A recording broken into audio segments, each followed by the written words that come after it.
I won best costume back when I was like a kid. I was like 5, 6 years old. One of my early memories, and my mom dressed me up like a clown. Fitting.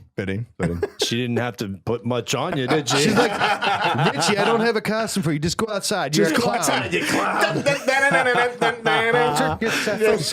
that because your mom told you were a clown and not to wear anything. You come out like the sad clown. Like, Oh, look at this sad clown. You're sad. Give him a prize. The sad Bob Best Dylan clown. costume in the neighborhood. so how did trick or treat start? So trick or did we treat talk started. about that? No, we didn't. But trick or treating started as a Catholic tradition around gaining indulgences for the departed on All Souls Day. That we're gonna have to tie that. Let's unpack that, right? Yeah. We're gonna peel that back like the candy wrapper on a Reese's Pieces.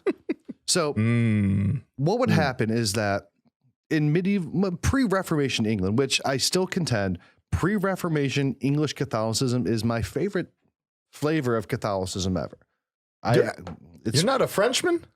I'm French, but I still think that pre-Reformation Really? English Catholicism is my favorite type of I the don't even know expression what of the that faith. is, but Interessante. I'm glad you like it. Okay.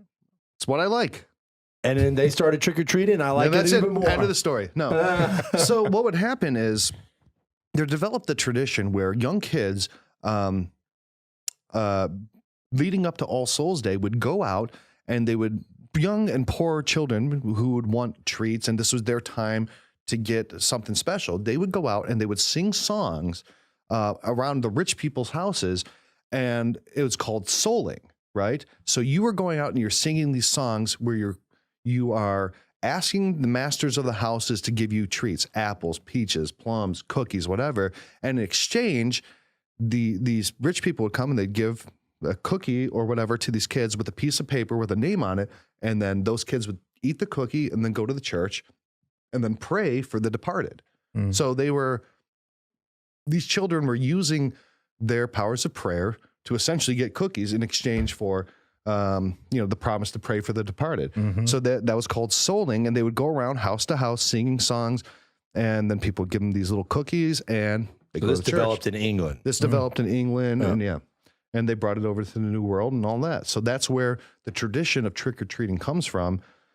The tradition of trick-or-treating comes from a medieval English practice designed to gain indulgences for the dead on All Souls Day. I think that's a creative way and a catechetical way to eat. bring the kids in Absolutely. by way of treats to the mystery of what it's all about. My mom, her girlfriends used to always drop by the church in Manhattan whenever they were walking back home, and they would they would keep the prayer cards out of the people who died in the neighborhood, and they would pick them up and they would go pray for them and then go back home. And they did that It's a version of voluntarily that. themselves. But Yeah, it's a version of that. it's a nice little practice to bring the kids into that type of a sense of the celebration itself.